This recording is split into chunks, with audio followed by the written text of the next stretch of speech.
It's a man as a spiritual being. Usually, I think we don't pay attention to this particular thing. We think that all we are is what we see. But our real being is the unseen, which we ought to pay much more attention to. Actually, James Allen put it in the best way. He says, man's essential being is inward, invincible, spiritual, and as such, it derives its life strength from within, not from without. Being alone is one thing, and being with yourself, actively discovering who you are, is something completely different.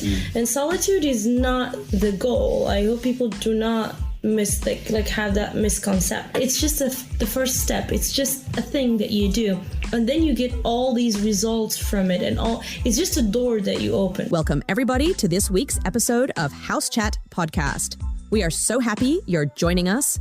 This podcast shows us how to learn and thrive as we share our ideas on salient topics. It's meant to be informative and fun. We have to talk. Why is it no matter how long you live with a woman, that sentence always makes you nervous?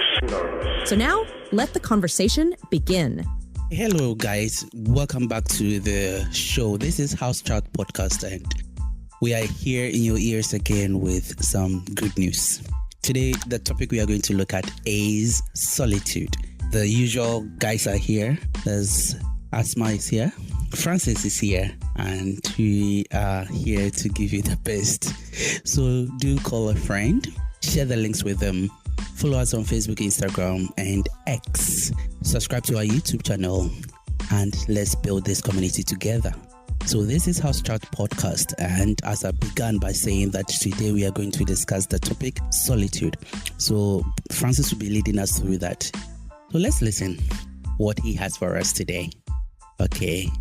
All right. So Francis, the ball is in your court now. Hi guys. Nice to be here, and I'm glad to meet you all once again.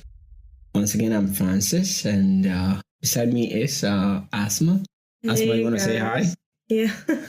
Hi, hope everything's good, and I hope you get to enjoy today's episode and learn something from it. So let's get into it. What we are going to do is more of a discussion. I'm just going to openly ask some questions, and what I'm going to talk about today is coming from my main author, James Allen. Okay, this guy just literally changed my life completely, just by the way he thinks and by the way he deals with, life, how principles work, and just to understand how life really works, just read his books, James Allen, okay? He's one of the people from the 1950s, and his book has still been there till now. So this is chapter 11 in the book, The Triumph, by ways of blessedness, triumph. And we have the 11th, which is solitude. And I'm going to read just something simple for you. Why ideally seek from outward things the answers inward silence brings? Why climb the far off hills with pain, a nearer view of heaven to gain? In lowest depths of bosky dales, the helmet contemplation dwells, whence piercing heaven with screened sight, he sees at noon the stars, whose light shall glorify the coming night. And he go ahead to explain how we, as individuals, need solitude. But before we start, I have one question, which is pretty easy. Have you ever taken some time to sit alone with yourself? I'll start with Asma. Yeah, well, I think when I finally decided to do that is when my life completely changed for the better, obviously. It was 2019, 16th of August.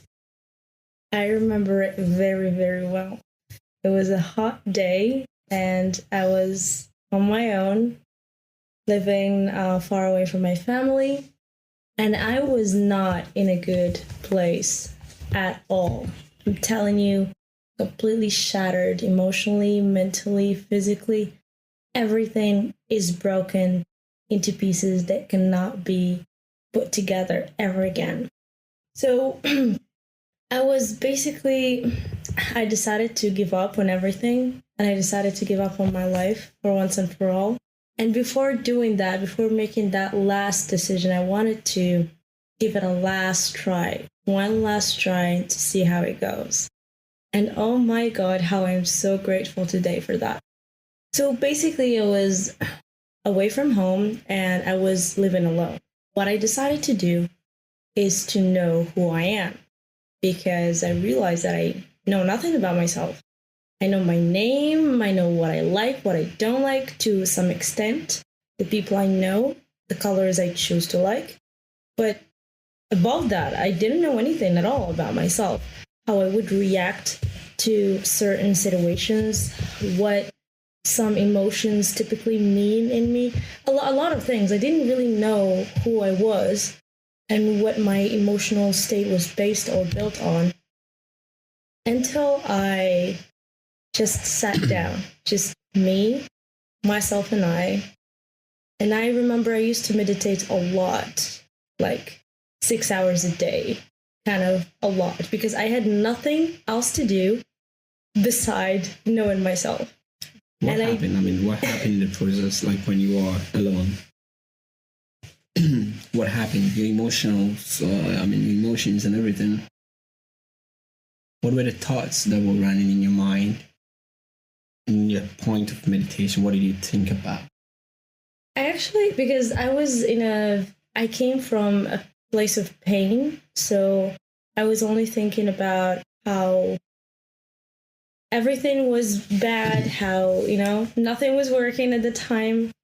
And when I actually started to just relax and look at life, I realized one thing, and that thing really changed my life, which is how insignificant I am and how little I am and how I am nobody and how I only exist to serve a purpose. And that it made me question my ego, all of it. Yeah, I think that was your realization of just being alone. Yeah. Yeah. Okay. Yeah, I see that. We got it. So Asma has been to places before, and she's saying that the best part where you renew your energy, I would say, is to take some time for yourself. What do you think? Have you ever been in this situation before? Sure. I think it's like something familiar with everybody. Like, regardless, like your temperament, whether you are choleric, like all over sanguine, am I a sanguine person, like this life of the party kind of a person, even such people, they also come to a point where they would want to question themselves, like, do people really care about me, or do I even matter at all? Or like we begin to ask the questions like, what's the purpose? What's our purpose for life and all that? So we keep asking such questions. And yes, of course, I've been to that place before where, so usually I'm introvert. So usually I'm by myself and I love it. So what I usually do is like either I lie down in my bed or find a place to sit, maybe by the water body. So usually behind Nayo. Yeah, I used to go there. By the way, for those who are listening who do not know, Nayo is a school, and there's a lake there. Okay. Thank you. Those who are listening to you are really appreciative of your explanation.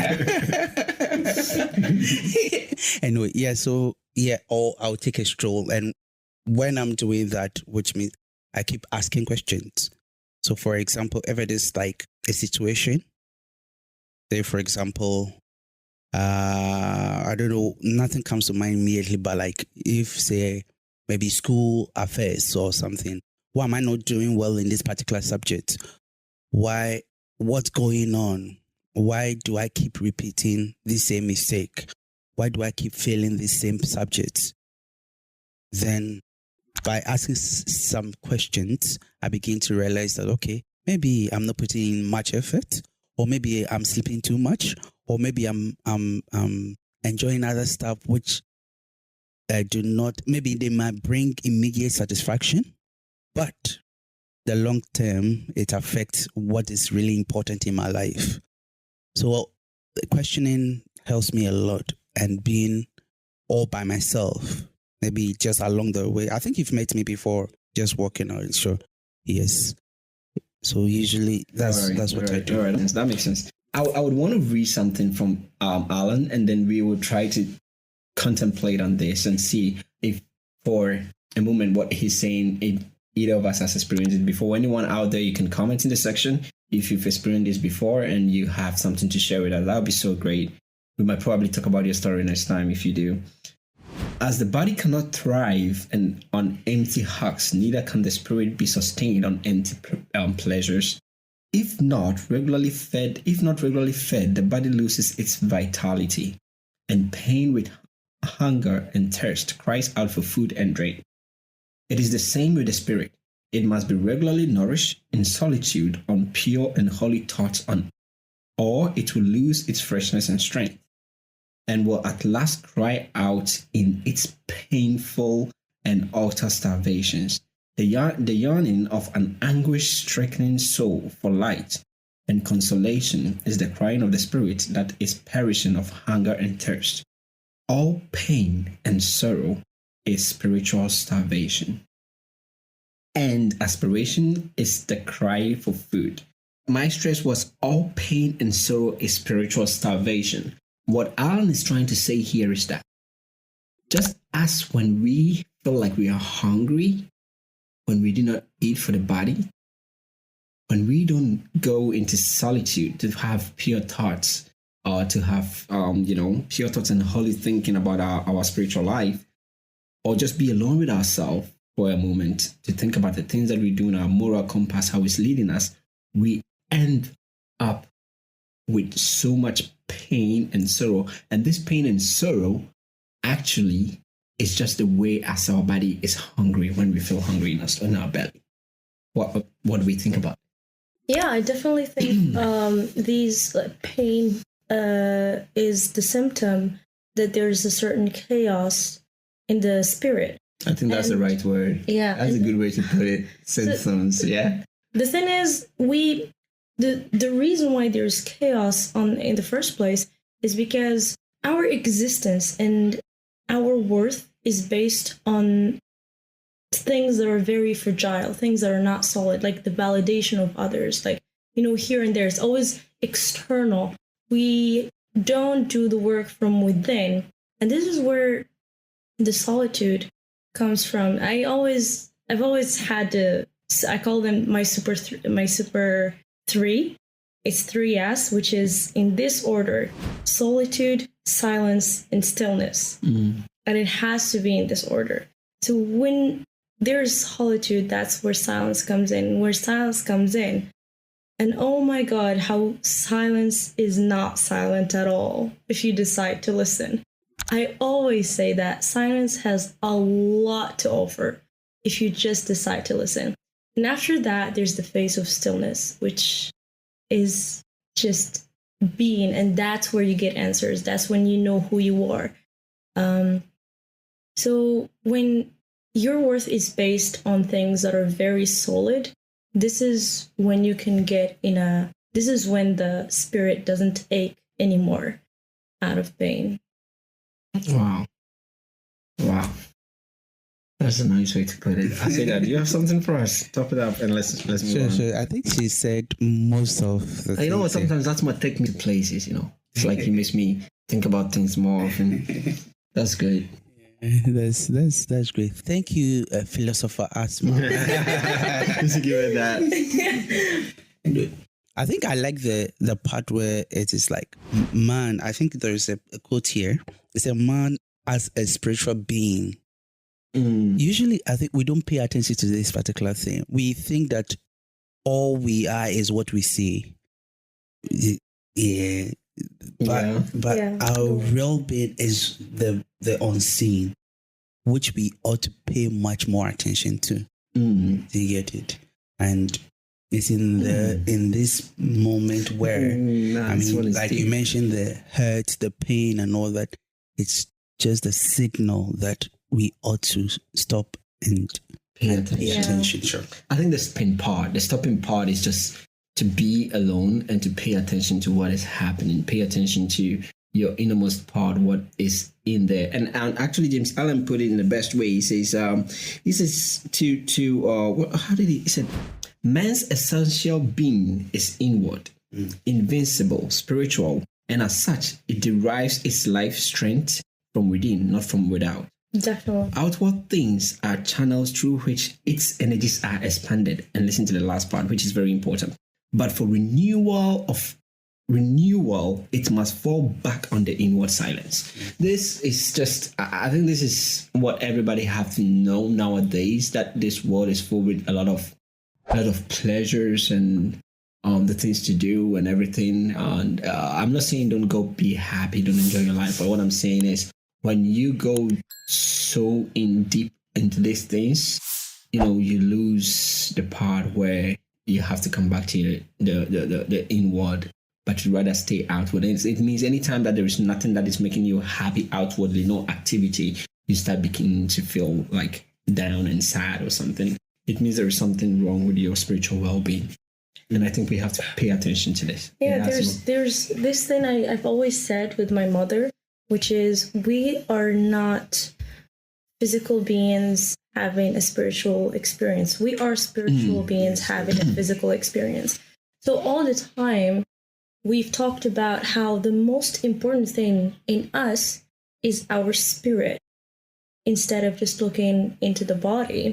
So looking after it is mandatory if you want to have a balanced lifestyle, whether you want to achieve great things or to just have a normal life. So I think that part of taking care of your spirit, you have to look at the symptoms. And the symptom that is there most of the times is pain. And pain always is demanded. It demands to be felt. You can't just oversee pain. You have to feel it. It demands it.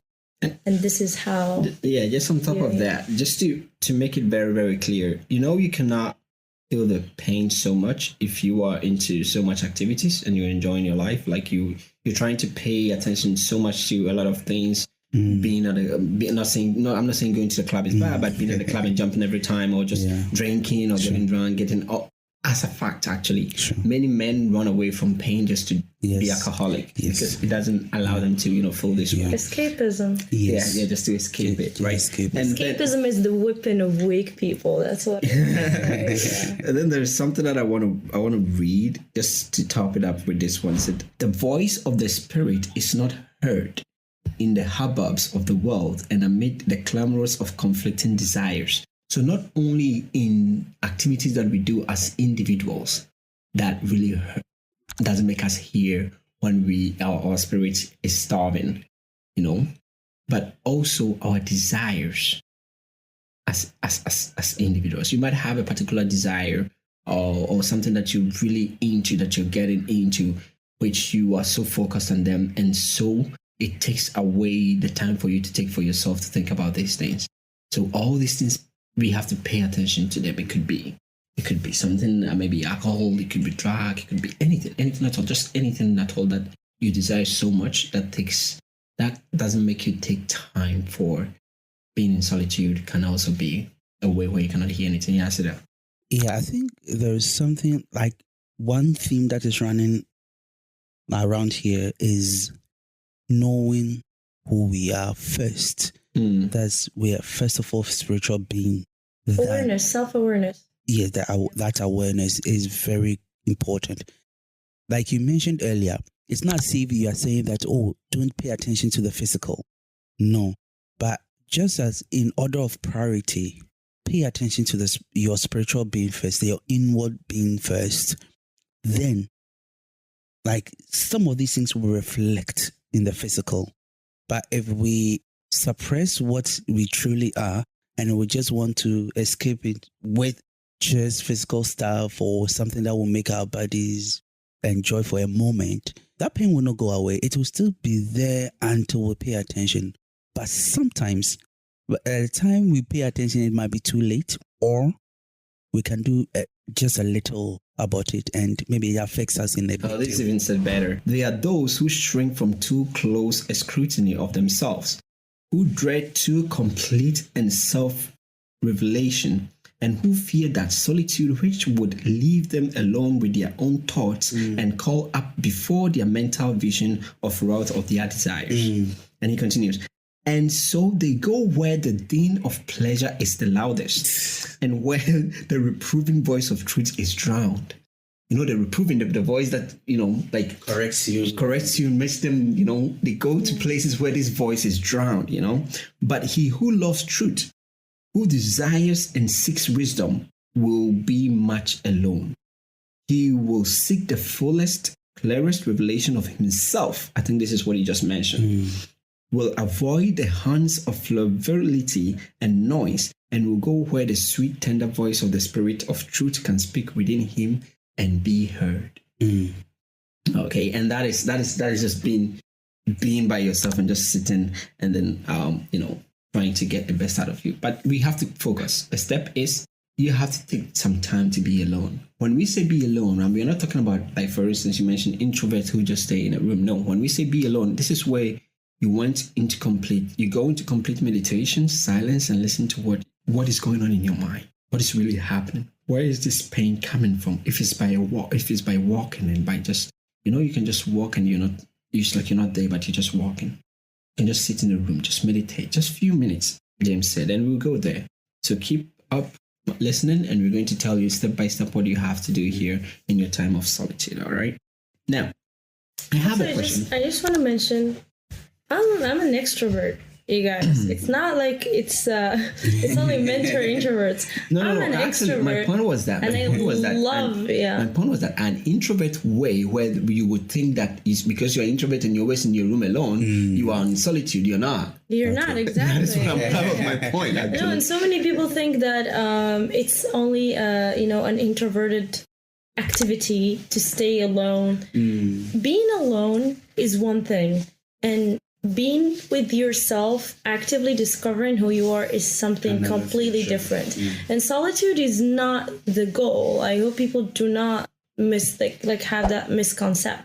Solitude is not locking yourself in the room alone, right? No, it's not. Solitude is not. It's just the first step. It's just a thing that you do, and then you get all these results from it, and it's just a door that you open. Solitude is not the goal or the destination. It's just the way that you're going to that destination. It's like the process to the results, right? Exactly. And it doesn't, I think we're going to talk about it later, because it doesn't have to be something crazy. Like, if you don't meditate, or if that's just not your thing, you don't have to suddenly go into that. No, it's just small steps that I think we would talk about later, so people understand that it's not really a hard thing to do. It's not a philosophical, crazy concept that we're bringing you guys. It's just human nature, yeah. All right, so we'll break here and play our game. So if you think you know, let's try it. Okay, so it's time to have some fun. Hang on a minute, guys. We'll be right back. You're listening to House Chat Podcast with Asita.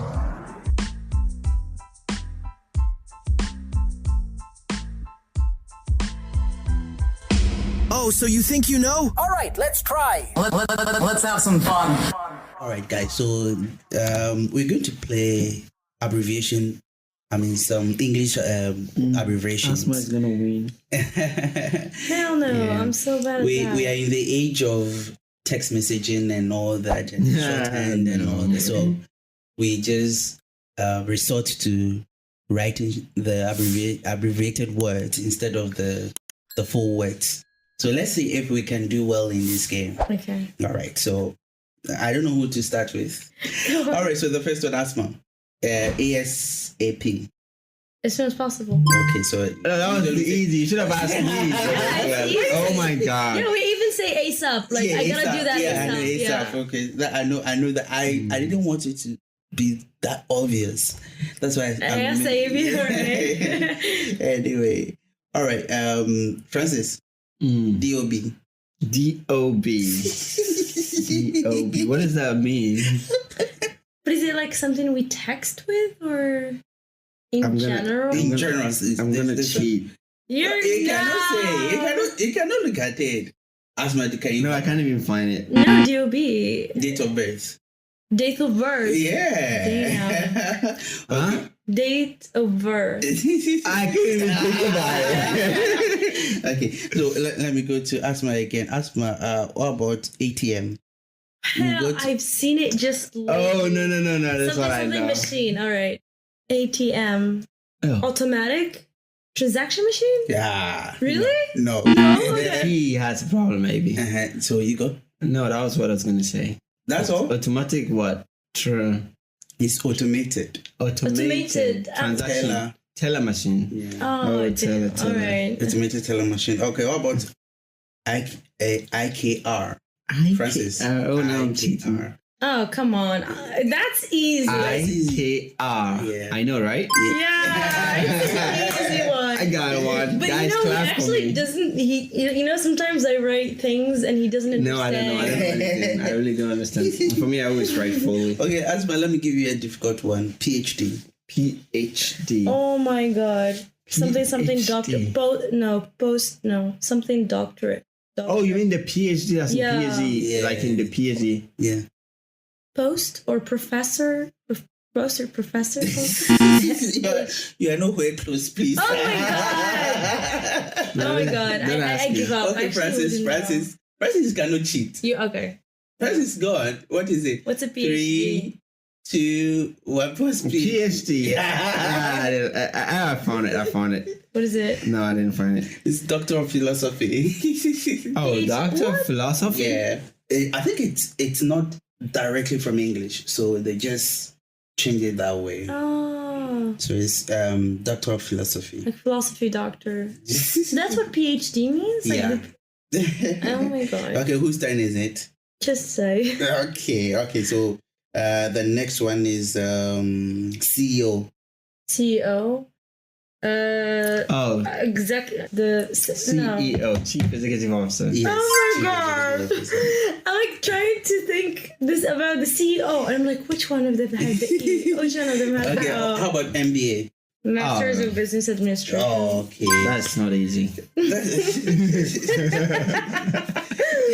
Okay, how about POV? Usually we Point use of view. Point of view. Yeah. Okay. POV. Yeah, POV. Oh. Okay. I know he doesn't know it because I always have to write my point of view. Yes, You saved me. so how about TYT?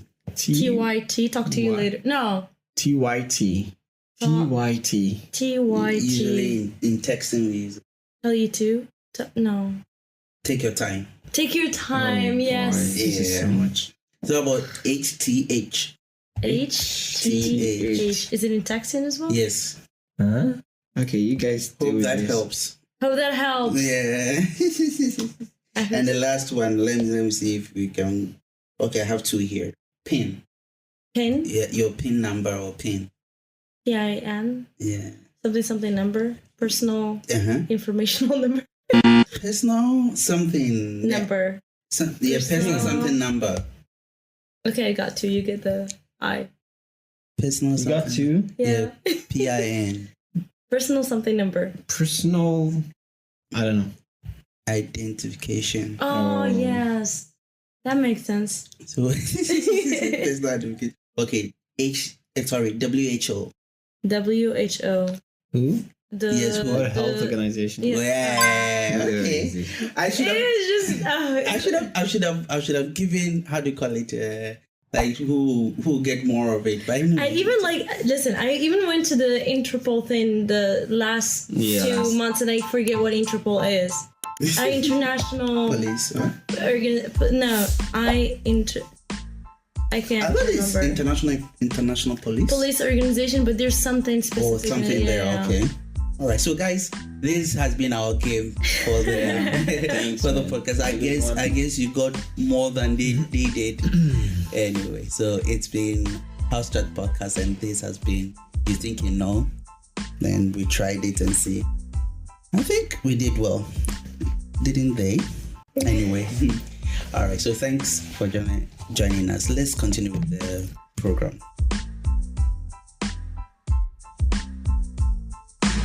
All right. So the question that I had was, you're a Muslim, right? Yeah. I said as a Christian, so I'm going to do a little bit comparison here. What I did when I was doing this solitude was, there is beauty in anybody. Why we really wish everybody can be in solitude and know themselves. There's beauty in any prophet that has been that has passed in the world. You name them. The Son of God, Jesus Christ. You can name Prophet Muhammad. You can name the toys, Buddha. Anybody you mention their name, Muhammad Gandhi. Go ahead. Anybody that has Confucius. Mention them. Just name them. Yeah. Anybody that really have followers, that really was in control of themselves, their passion, their desires.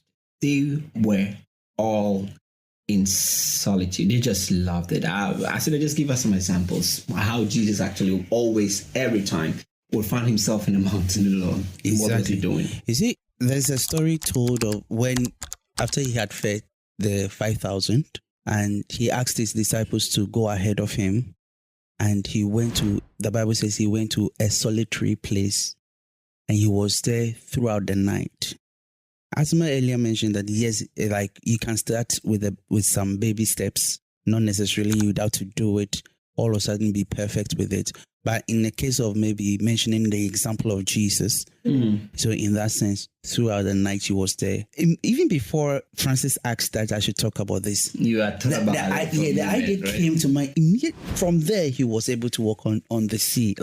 You pay attention. I want you to pay attention closely to the miracles. Every miracle that happened after solitude. Yes. And that is what shocks me. That was what was giving me, those goosebumps. Yes. And if you pay attention to that, if you see that anytime that they go to solitude, I don't know much about Muslim, but I know much about Buddha, and also anytime he got to be meditating, he's more full of calmness. That you get that. It's like the spiritual growth has just went to another level. The same, like you said, happened with Jesus. Continue. Yeah. To end it or to cut it short, he was able to walk. That's the famous thing we know about him. He walked on water. It was after solitude. The Bible says it was his practice early in the morning to a solitary place. It was a practice. It was his practice. Okay, I need to stress on that because we come on that one. Yeah, it was his practice to wake up early in the morning, go ahead, prepare. It was after he had been all alone before he was able to choose his disciples, the 12 people who walked with him. So we have examples of all these things. And if you want to do it, we have good examples to follow. I think... Yeah, what are you asking? Yeah, I think, for me as a Muslim, I would obviously be talking about the main prophets. There's obviously Muhammad, there's Moses, Jesus, and Abraham. They all, when you read in the Quran, they always go in a state of solitude and meditation, and it's mind-blowing. The way you said that in between miracles there's always a solitude practice. You already covered Jesus, so I don't think I would have to cover that from my part. The Prophet Muhammad definitely had a practice in him, and beside that, in our religion, the first word that God said to the Prophet, the first word of the Quran, was Iqra, which translates to read or learn. And there's a big stress about learning about oneself in the Quran. So this is why we as Muslims basically pray 5 times a day. People don't quite know what we do in this prayer, but it is a form of meditation. When you connect with yourself, you connect with God, and it's a true state of solitude. So we are obliged to go in a state of solitude 5 times a day and to disconnect from the external world. And oh my God, what a therapy that is. Yeah. Okay. So I'll top it up with the reason why I brought this up, okay? Gatuma said Hatha, the man of the world, after 6 years in the forest, of lonely struggle with his passions and intense meditation upon the deep mysteries of his nature, became Buddha, the enlightened one. He embodiment of calm, serene wisdom, to whom a heart-thirsty world turns to refreshing waters of immortality. Lao Tzu, Lao Tzu, an ordinary citizen filling a worldly office in his search for knowledge, courts solitude and discovers Tao, the supreme reason by virtue of which he becomes a world teacher. Jesus, the unaltered carpenter, after many years of solitude communion upon the mountains with the unfailing love and wisdom, comes forth a blessed savior of mankind. And it goes ahead and mentions a lot of people's name. But then it comes to this that scares me. He said, even after they had attained and had scaled the lofty heights of divine knowledge, these great souls were much alone, okay, and retired frequently for briefly seasons of solitude. So now we are talking about the method on how being in solitude should be. It's not something like go be in your room for like 5 to 6 hours or days, staying or putting yourself there. What we are saying is take a brief moment. And what we mean by brief, talking about like what? 15, 10 at least tops, maybe. Sometimes it can be just 1 minute. You don't even. So in this case, it's like whilst we are sitting here, you can still be in solitude. Is it possible? It is possible if some people stop annoying you, like he was doing. Just before starting the podcast, he was just trying to be with myself for a little bit, a few seconds. He couldn't even allow me to do that. Yeah. I think it's not about the time; it's about the intention. Okay. So you can spend 20 minutes with yourself, and then you just overthink work, for example. Wait. From what I've read so far with solitude, okay, it's a method of, it's like when you are learning to walk as a kid, right? When you are learning to walk, you pay more attention to walking, so you practice more of walking. Okay, it takes more time for you to practice more. And as you learn to walk, you don't even need time to practice walking now. Now you can just stand up and walk at any time, for any period, for any time that is needed. All right, think of this metaphor. I think it's the same way. If you know how to connect easily with yourself, your soul, at any given time, 1 minute is enough, 2 minutes is enough. That is perfect. 3 minutes is enough. But sometimes as you begin to do something new, it's going to take you much more time to learn how to focus and connect with yourself in the brief moment. I am saying this on one particular reason. There have been situations where you were in the traffic or you are sitting in the bus and suddenly you went on solitude without even knowing. You just in your mind and you just listen to what is happening, what is going on. Once this book on a website, this book was being shared, people gave comments about how they've been in solitude when they were even in traffic, just sitting in front of the car.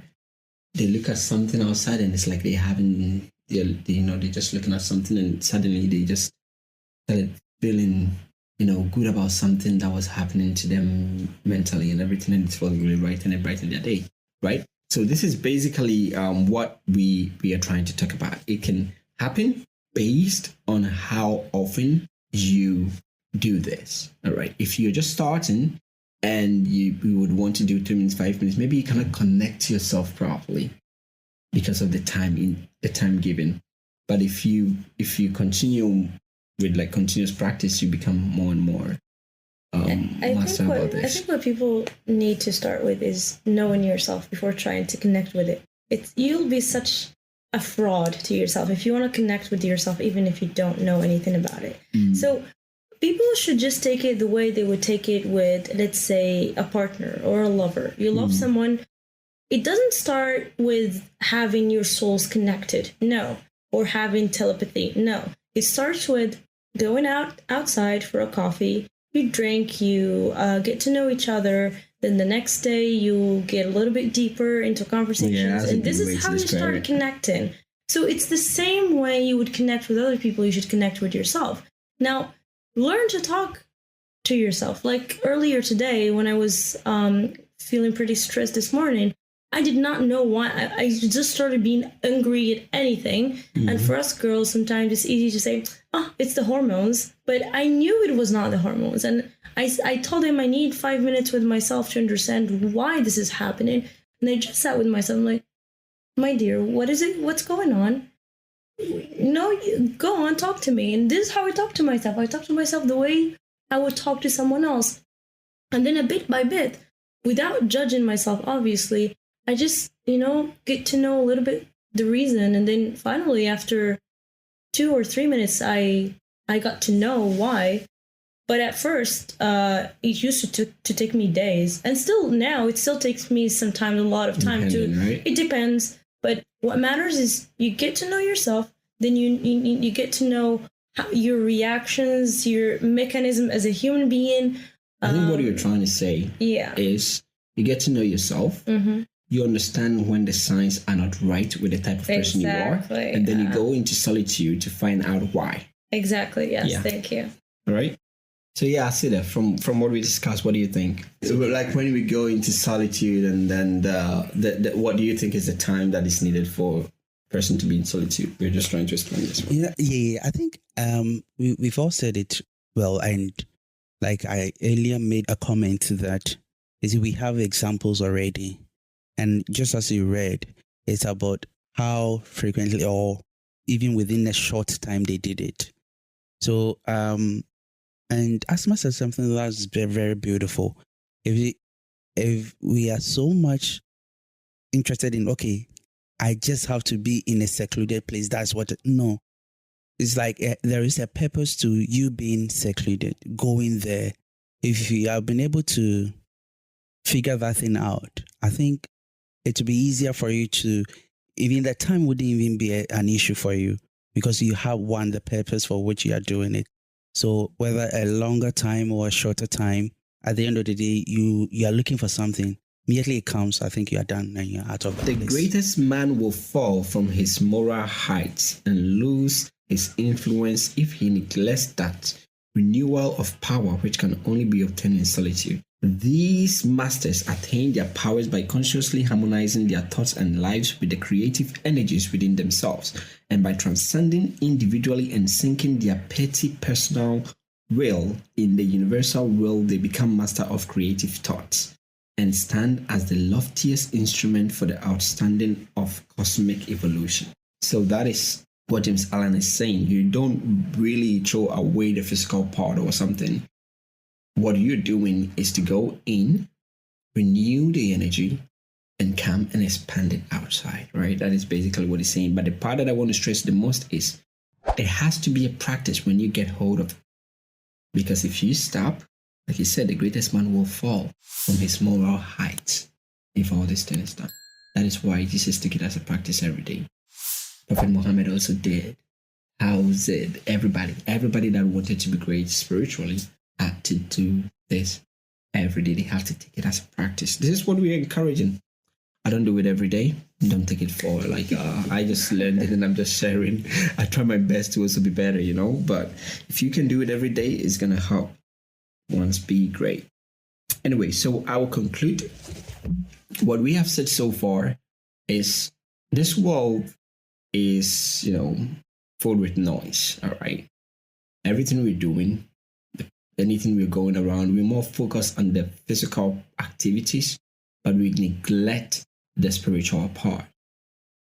How would you know that you're neglecting the spiritual part? It comes with pain and sorrow that you cannot explain. Once you sit, you're like, oh, I feel like I'm not okay, but I can't really figure out what is going on. Bro, get down there. It means something is wrong with you spiritually. This is what we're saying. And after you get this, if you're able to identify this, you can only do that by knowing yourself more, knowing what makes you happy, what makes you sad, and what is contributing to this pain. That will make you notice. And after you notice, you go into solitude to find out why. By focusing and asking questions. The time really doesn't matter because it depends on how many times you practice it. And then the last but not the least, you have to take it as a practice. You have to go there even if you feel good or bad, just to make sure that this doesn't happen. It becomes a habit that you used to do, so you will be able to, be great. Last, I'll read the last paragraph that best explains what we have talked about so far. Solitude is for the strong, or for those who are ready to become strong. When a man is becoming great, he becomes solitary. He goes in solitude to seek. and that which he seeks he finds. But there is a way to all knowledge, all wisdom, all truth, all power, and the way is forever open. But it lies through soundless solitude and the unexplored silence of man's being. Thank you so much for coming to our podcast today. We really appreciate your time. Wow. Thank you. That's really powerful. I think my takeaway is this, the last part you said. Is it the Want me to read it again? No, symptoms that should prompt you that you need solitude. Yeah. Definitely. Yeah, so like signals. Our life is full of signals, even the physical. And what happens in the physical is also what happens in the spiritual. Yeah. But usually we want to pay attention to only what's physical. Like you are traveling on the road, you see that the road is telling you turn left and you want to go straight. I know, heading for the ditch and all these things. So spiritually too, we have these promptings, and we will be better off if we should pay attention to these signals or to the symptoms. Yeah, so this is my takeaway. Thanks a lot, Asman. I would like to conclude with one thing I remember I said once, which is it is impossible to navigate a place, especially a very place like a maze, if you don't have a map to it. So how can we expect to navigate ourselves if we don't have the map for it? And I think solitude is basically the pen that draws that map. Anyway, thank you so much once again. Thank you. We hope that we can all practice taking some time out for ourselves and trying to find answers to our emotions by looking inward, not outward. All right, guys, thank you so much for joining us today. It's been very insightful, and I guess you have learned a lot. Let us know whether you have questions, you have feedback, whatever you have, put it in the comment. So you can go to our YouTube channel, subscribe to it, share and like it, and leave your comment. It means a lot to us, okay? Also, follow us on Facebook, Instagram, and X.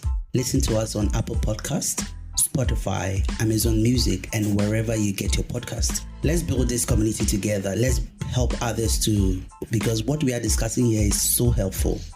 So I know you'll do that. Thank you for joining us today, and we'll meet in the next one. Bye-bye. This week's episode of House Chat Podcast has come to an end, but the fun doesn't have to end. If you have any suggestions, feedback, or even questions, head over to Facebook, Instagram, or X and like, share, and get involved. Subscribe to our YouTube channel at House Chat Podcast. Join us next time.